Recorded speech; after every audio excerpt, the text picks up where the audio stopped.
Hello and welcome to the Comeback Mechanics December 2024 Gym Leader Challenge Tournament. My name is Cody Hope, and I am casting for you this third round feature match between Chris Choquette with his FLIPPIN Fire deck and an item lock grass deck from Matthew Minsberg, who we know as Matty Mims. The Comeback Mechanics are a competitive team based in Dallas, Texas, and the first Tuesday of every month, we host a free Gym Leader Challenge tournament at Boardwalk Games in Carrollton. Normally, we just bring you the finals, but by popular demand, we have decided to post more matchups from our feature table. Now, a little bit more about the decks. Chris is on the left, and he's feeling lucky with a deck that features many fire Pokemon that have attacks involving coin flips. And he's hoping to be successful with Victini's Victory Star ability. He is a previous winner of this tournament. He was last month's runner-up, and in Standard, he has had Day 2 finishes at last year's San Antonio Regional and North American International Championships. Matty is on the right, and he's playing a fairly standard grass deck, but he does feature a couple item controlling cards, including the Vileplume from Ancient Origins and its irritating pollen ability that prevents both players from playing item cards. Matty is chasing his first win of the tournament. Onto the games here. Chris has not had the best camera luck as he has had to take a whopping 6 mulligans. That's just going to give Matty such a large starting hand size. We see that he's opened on the Ponyta, has benched the Slugma, and is going to play Level Ball, allowing him to take a peek at his prize cards using that Matty map, a nice house rule that we use where the first time you search your deck, you can take a peek at those prize cards. Now would be a great time to remind you that we do allow unlimited proxies in this tournament. It just kind of allows players to play these very unique and interesting decks. Chris, for example, is going to be using several proxies throughout this matchup, and this is a really interesting deck that I'm excited that we get to feature on camera here. Again, off of the Level Ball allows us to grab any Pokemon with 90 or less HP, and we are going to grab the Salandit, which evolves into Salazzle, and Salazzle has kind of a super concealed cards ability, that roast reveal, where you can discard a fire energy and draw 3 cards. Really important draw engine in this matchup. Combos really nicely with the Macargo's ability, where you get to put a card from your deck on top of your deck. So with Macargo, you can smooth over any card you want to the top, and then with the Salazzle, you can then draw it. Going over to Matty here, World is kind of his oyster. He has a whopping 13 cards that he gets to play with, and so kind of gets to do whatever he wants here. I do see that there are several evolving Pokemon in his hand, so it's going to be interesting to see how he navigates it. Now is also a great time for me to remind you that you can follow the Comeback Mechanics on social media at Comeback Mechanics on both X, and we're now on Blue Sky as well. Going back over to the game now, Matty starts off with the Artisan, allowing him to search for any basic Pokemon and put it onto his bench. We do see that this grass deck is featuring numerous Stage 2 evolving lines in the deck. There is the Vileplume, as well as Shiftry, Leavanny, Torterra, and Beautifly. So that's a whopping 5 Stage 2 lines in this deck. So using the Artisan is going to be really important. We do see the Matty map here, and some notable cards that are prized here is the Getsis, another one of those item controlling cards, which allows you to look at your opponent's hand and shuffle back any item cards that you find there. They do get to draw a card for each card you shuffle back, but very, very disruptive supporter. But the bigger issue there is that the Grotle is prized. The Grotle has that Sun-Drenched Shell ability, which allows you to search for any grass Pokemon and put it into your hand. Really great at finding those evolutions, finding those key basics. It's kind of the glue that holds the whole deck together. So that being prized is not great. But we do see him go for the Turtwig anyway. And I see we're going to Level Ball for the Roselia, which does indeed evolve into Roserade, which when you evolve into Roserade, allows you to search your deck for any card and put it into your hand. So something tells me that Matty's probably going to be looking up, probably like the Gladion is what I would imagine on his next turn, to then get that Grotle out of the prize cards, allowing him to kind of do whatever he wants in terms of setting up. We do see that there is also a rare candy in Matty's hand, really great for getting that Vileplume set up. Back over to Chris here. We do see the Victini coming down, and that Victini is definitely the gimmick of the whole deck. It's Victory Star ability, making it where anytime you flip a coin as part of an attack, you can essentially get a mulligan on that coin flip. You can flip it again to hopefully get the result that you want. So, and I think we're going to see here the Ponyta evolves into the Rapidash here, and that Rapidash has the agility attack, which does 60 damage, and then flipping a coin, if heads, prevent all damage and effects of attacks done to that Pokemon. So you can really sit on the Rapidash for quite a while. And then off of the Arven, we see Floatstone, and could imagine maybe like a Buddy Buddy Poffin could be the other card here. That's kind of the classic gotcha there with Arven,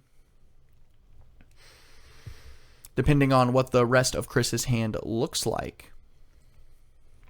We do see that Chris's deck is playing a couple evolving lines of his own in here. We see the Blaziken, and what I like about the Blaziken is that all three Pokemon in the Blaziken line have very relevant attacks and abilities.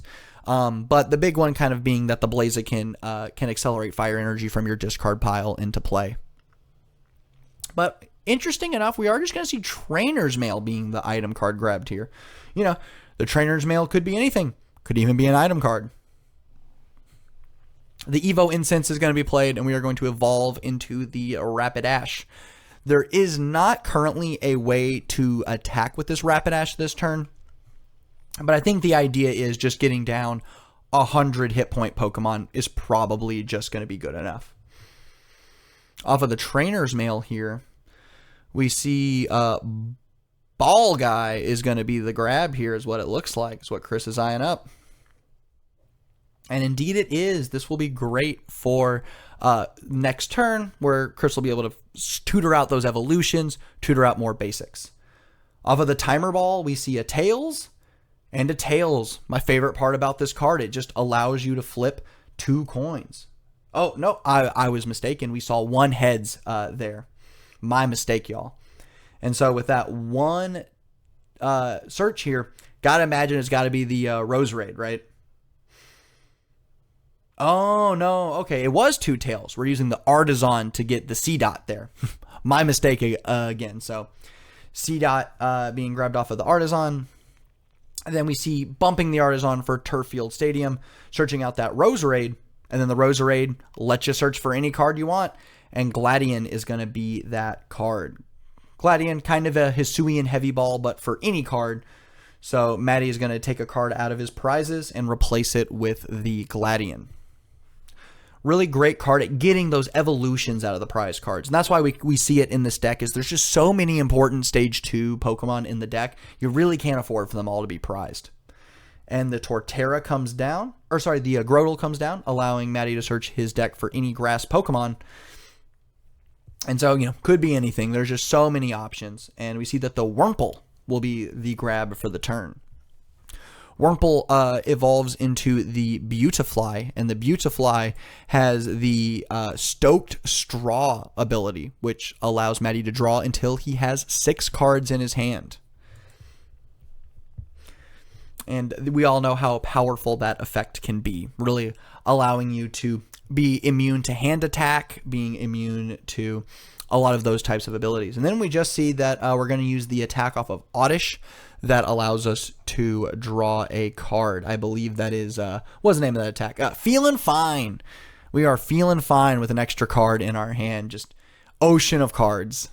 And we do see that our rare candy is in the hand as well. So Maddie is going to be able to get off either maybe the Beautifly, could go into the Vileplume, maybe even the Shiftry. There's just so many options at Maddie's disposal. And with Turffield Stadium allowing him to search for a Grass Evolution card, he's going to be able to do what he wants. Over on Chris's side, we see a Timer Ball. This Timer Ball is going to hit for 1. So he gets to grab an Evolution Pokemon here. I imagine it is going to be the Salazzle, but could see maybe the Macargo here. Is going to be the Salazzle, followed by a Hisuian Heavy Ball. And I think I see there's a Cast Form in the prize cards? Yeah, cast form is there. And I see that the Macargo is actually prized here. So hoping to draw that Macargo off of a prize here before too long would be nice. Because unlike Maddie, Chris is not playing any way to get evolution Pokemon out of the prize cards. Only the basic and the Hisuian Heavy Ball. The Sunny Day cast form is going to come down here, which is mostly just there for the free pivot. Back over to Maddie here. We see Nuzleaf being evolved here. A second attach onto the Grotle. And then we are going to see that Sundrent Shell. The Grotle is just one of the best cards that the grass deck has access to. Because the Grotle, you can just kind of sit on it for the whole game, you know, tutoring out these grass Pokemon to set yourself up. And then once you're all set up, you get to evolve it into an attacker with the Torterra. So the Grotle just kind of gets to do so many different things. But we see here it's getting the Buzzwole.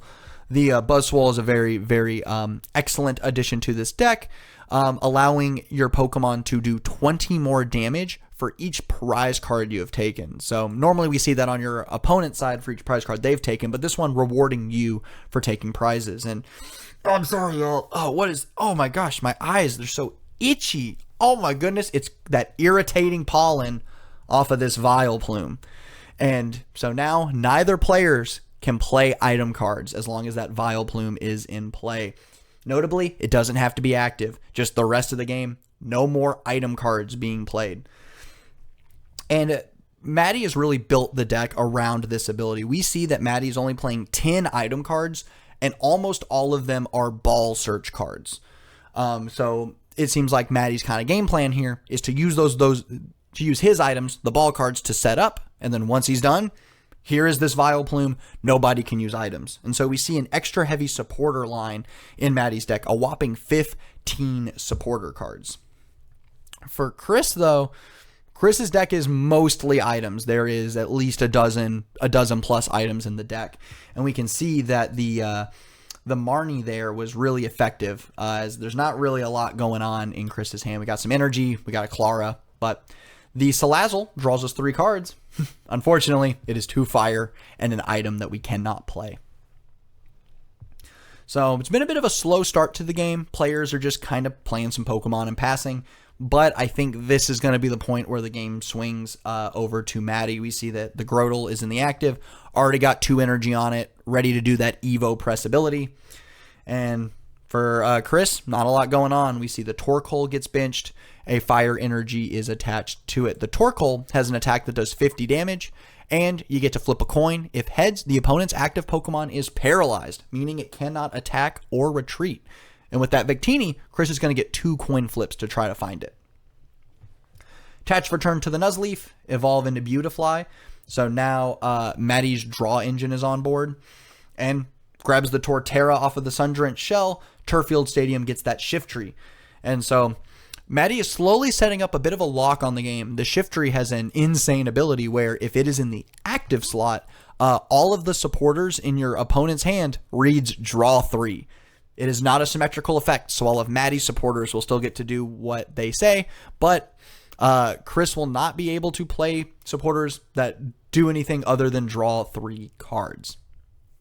But that one does have to be in the active, so currently Chris will be able to play his supporter cards. And I do believe we're probably just going to see a big Evo Press here, taking a knockout on that Rapidash. Clara is the supporter for turn, just getting back a grass energy. Not a ton there, but we do need energy to attack. So Maddie definitely thinking of the future turns here. Evo Press takes the knockout, and we just get the Gladion back, which, you know, kind of any supporter you want, especially considering, or any card in your prize cards, right? We see that the only other supporter in Maddie's hand is the ball guy, but the item locking effect of Vileplume is symmetrical, so Maddie cannot play any of those items. Back over to Chris, the Clara is being played, picking up the Ponyta, the Rapidash into fire energy. We see a retreat into the Torkoal, and Torkoal is just going to deal 100 damage to this Torterra. This is kind of what Chris needs to win this game now that Maddie kind of has the lock set up, is, you know, the benefit that he does hit weakness into the grass deck. So big 100 damage. First flip is tails, but with Victini, we get to roll again, and that is unfortunately a second tails. That would have been really nice, getting to paralyze the Torterra, as we kind of see that the only switching options in Maddie's deck is a Mallow and Lana here. That's kind of it. And so that there's a very high chance that the paralyze would have just landed, giving Chris another turn. Gladian is the supporter for turn, and it seems that Maddie has gotten the Mallow and Lana off of it, so definitely going to be able to do some switching around on the next turn.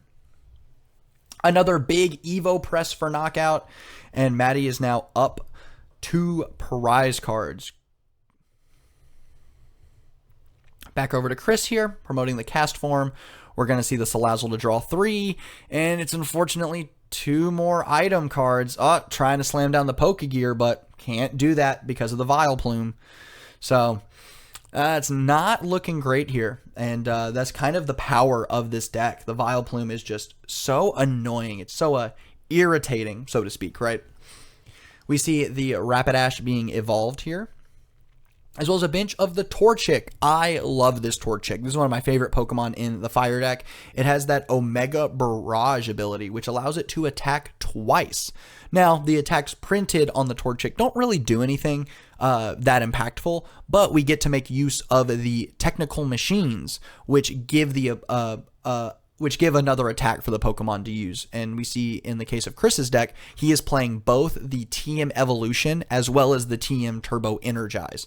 So in a different scenario, this Torchic could have been promoted up into the active spot, and a TM Evolution could set up 4 stage 1 Pokemon, could set up 2 stage 2s, or some combination therein, right? Or a Turbo Energize accelerates 4 energy into play, and we're kind of chilling the rest of the game here.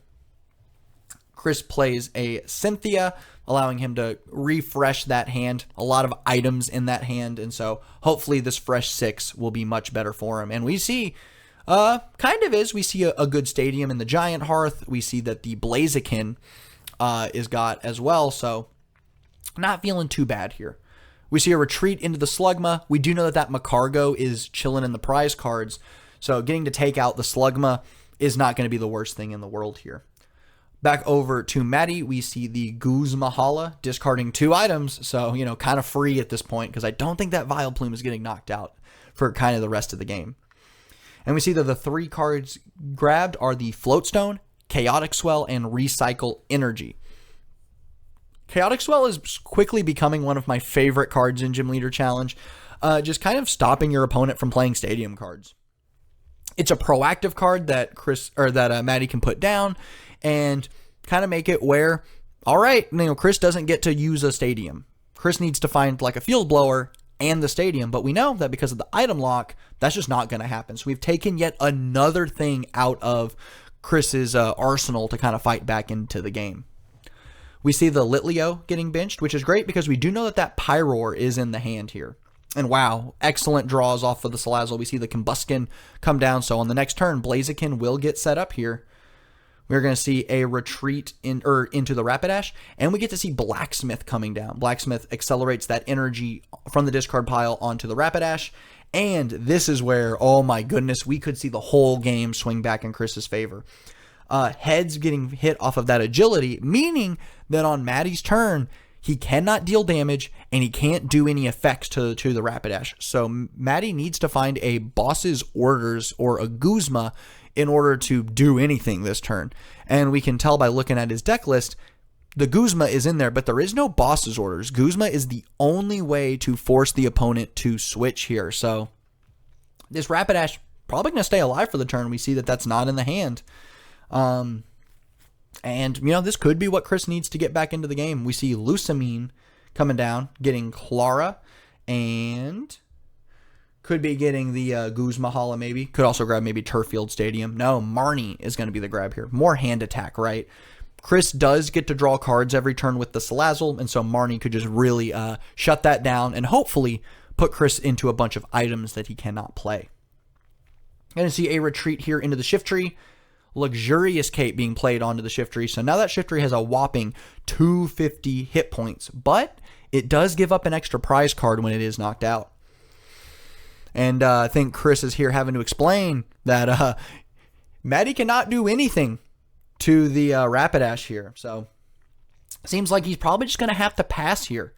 Good news for him is even though he wasn't able to get the attack off, the Shifter does have that shifty substitution ability. And so all of Chris's supporters now read draw 3, which normally you wouldn't play a supporter in your deck that only drew 3 cards. Typically you need something just a little more potent in your deck. And so we do see the Blaziken coming down. So Chris has finally got his engine set up. He is able to discard a fire energy with the Salazzle to draw 3 cards, and then use the Blaziken to accelerate that fire energy back into play.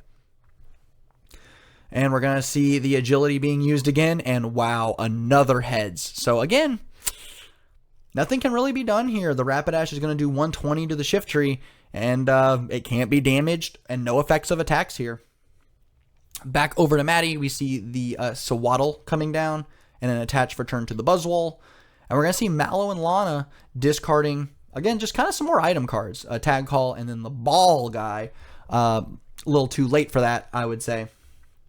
And we're just going to see a retreat into the Vileplume. The Mallow and Lana shifting us into the Vileplume, healing the damage off of the Shiftry, and then a retreat because of the Float Stone back into the Shiftry, and then just another pass. So essentially blanking Chris's last turn. No damage currently in play, and those supporters not doing anything. So it just kind of seems like Maddie's either waiting for that Guzma to pop up, or just hoping that Chris flips 2 tails in a row. Only a 25% chance of that happening, right? There's a big 75% chance that Chris is able to flip a heads, and this agility will fire off. So see the Pyroar, and attach to the Pyroar, and then Salazzle drawing more cards.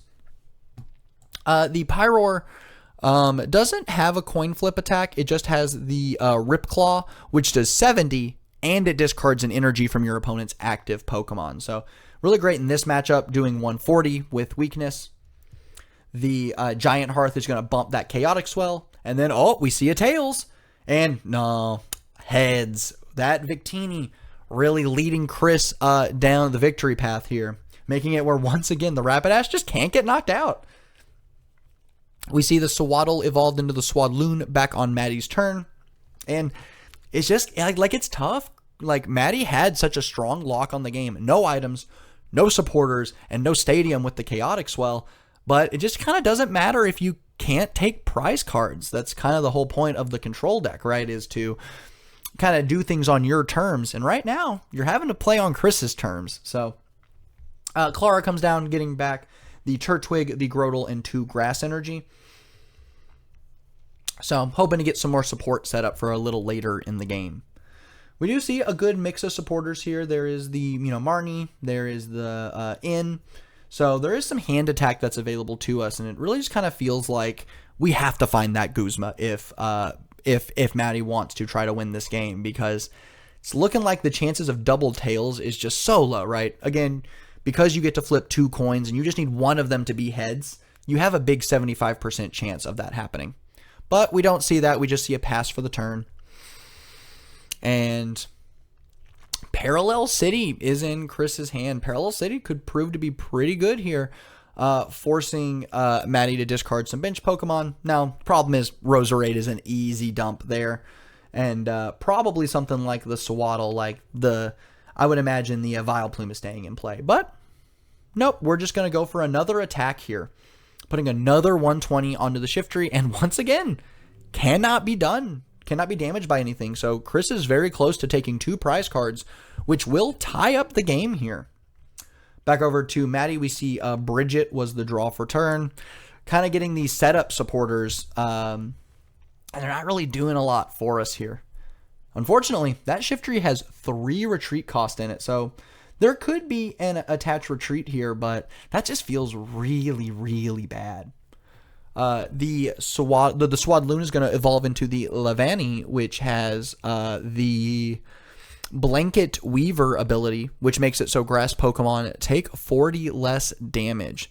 Normally, that would be really, really great because we're playing so many Stage 2 Pokemon that have these gargantuan hit points, but the Shiftry already has a bunch of damage on it, so even with the Leavanny, this Rapidash will be able to take a knockout on the Shiftry on the next turn. So we're kind of in a tough spot over on Maddie's side. It just feels like we're spinning our wheels a little bit. We've done all the abilities. We're able to put whatever Pokemon we want into play. They have the energy they need to attack, but there's nothing to really attack into.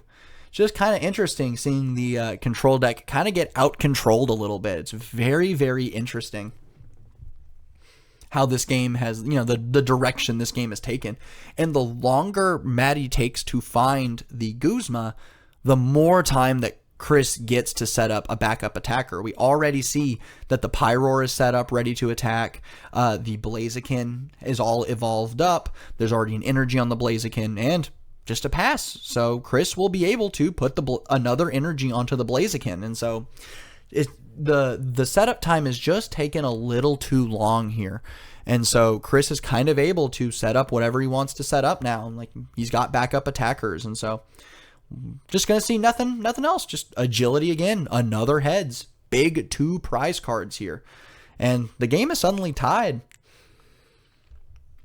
We see Turtwig plus attach for turn. Seems like we're going for another Torterra play at some point. And then the Inn is going to get played. The Inn is a little interesting here. So it is going to reset Chris's hand down to 3. And because he is shuffling the hand back into the deck rather than the bottom, there is a chance that he just draws 3 item cards and his hand is bricked. But for Maddie, we were digging for Guzma, right? And so shuffling our hand back into the deck does lessen the chances that we find the Guzma, as opposed to the Marnie, which would put it all to the bottom. But we do have the Beautifly just to draw back up to 6 cards, so lots of draw power featured in the deck here. And I do see the Guzma. We found the Guzma. So next turn, Maddie is going to be able to break this Rapidash lock and finally get a knockout. Now, unfortunately, Maddie can't do what he would like to do, which is some sort of combo. We saw this in Standard a lot with things like the Alolan Vulpix, where the only way out of it was to go Escape Rope and then Boss's Orders to then reset that effect here. So Maddie is not going to be able to knock out the Rapidash. So Chris can still just put the Rapidash back up and get attacking, but using Guzma to knock out something like the Victini could stop the 75% chance and then lower it back to a 50% chance. And here we go. Heads, we got a heads. And so once again, the Rapidash gets to take a knockout here. And it is immune to abilities. All right, there it is, the Guzma. And indeed, the Victini is getting brought up. Buzzwole being put into the active spot. And it does have that pot helmet on it. So not only will it do 60 damage, enough to, oh no, it does way more than that because it includes itself. That beast boost includes itself. So it deals plenty of damage to knock out the Victini. And then with the pot helmet, it is going to take 30 less damage. And so going to need a whopping 160 to knock it out. Now that, gets reduced down to 80 because of the fire weakness. But, actually, no, I believe the pot helmet is after effects of weakness and resistance here. So, yeah. So that's not great here.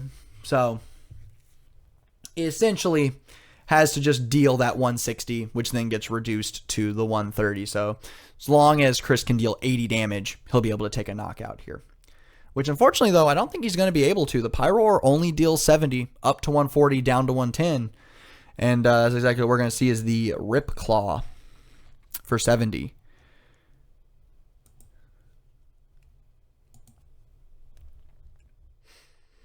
Should be, oh no, sorry, the Leavanny reduces it by 40 as well. So we do see 70 doubled to 140, but then Pot Helmet reduces it to 110.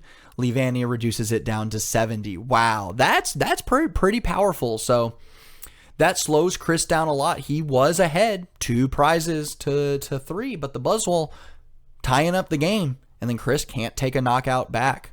So Cynthia Caitlin, really nice supporter here because it's going to allow him to pick up probably the Guzma, right?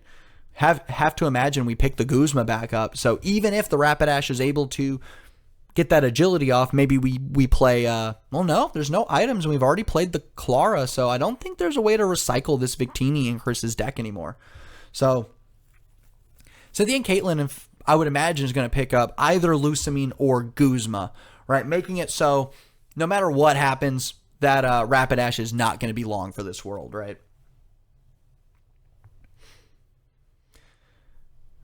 Because, yeah, it looks like here Maddie can use the Buzzwole to knock out the Pyroar, and then once the Pyroar is knocked out, it's at 1 prize card.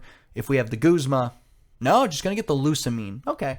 That also makes sense to me because then we can maybe loop this, right? Chris is still at 2 prize cards, right? So take a big knockout with the Buzzwole, go to 1 prize card. You can use the Lusamine to pick up the Guzma again, and then you can take a big knockout, right? So there we go, down to 1. Cast form is going to come up here. Again, that free pivot, just really important thing to have in Gym Leader Challenge is just the ability to pivot back and forth. We're going to see the Fire Starter from Blaziken. It is now ready to go, and that's what we're going to see. A retreat into the Blaziken, and then a big knockout on the Buzzwole. I do believe it is still minus 70, but the Blaziken hitting just a little too hard there. And the Recycle Energy does pop back up into Maddie's hand.